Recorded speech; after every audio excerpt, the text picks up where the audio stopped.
a very happy feast of Christ the King to one and all hear me. Christ is the King. He is the King of eternal glory. This King wears the excruciating crown of thorns and ascended to the throne of wood pitched on Calvary. Are you a king? The Jews were dubious. What quality did they ascribe to a king? Yeah, if you are a king, then save yourself. In the history, we see a basket full of kings who tries to escape, exiled, and even committed suicide to save themselves. But can a king who relinquished themselves from failures be called a good king? Take the example of the mighty valiant king David. David tries to escape from the attacks of Saul. David flees from Absalom, leaving his people and palace behind. But David was not remembered for such an act of absconding.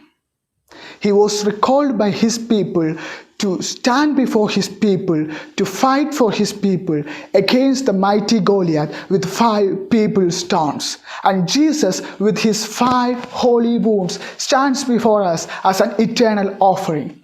And that's what we read in Romans chapter 5 verse 8. While we were all sinners, Christ died for us. And St. Paul adds to it, we were bought with a price. In the 2 Kings chapter 23, we read about another king, another valorous king, King Josiah. He found the law book, he obeyed it, he asked the people to obey. Pharaoh Necho told him that his gods promised him the kingdom of Judea to him in a hurry. What did Josiah do? He disguised himself. He did go for the war. And he was badly wounded by an archer and died. But a king will never leave his people behind. He will never leave his people to let go alone. He would have been stricken, smitten, afflicted, pierced, and wounded.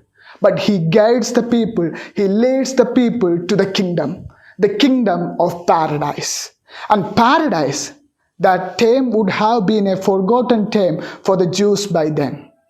This is the paradise where they felt themselves naked and stitched the fig leaves together, and Jesus let his unstitched robe to be torn for you. This is the paradise where you extended your hand and sinned, and where Jesus extended his both hands to the nails to get a re-entry pass for you.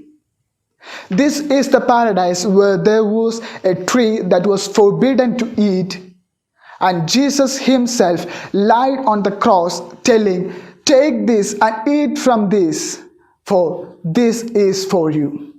2 Corinthians chapter 5 verse 15 says, Christ died for us all so that we may no longer live for ourselves but for him.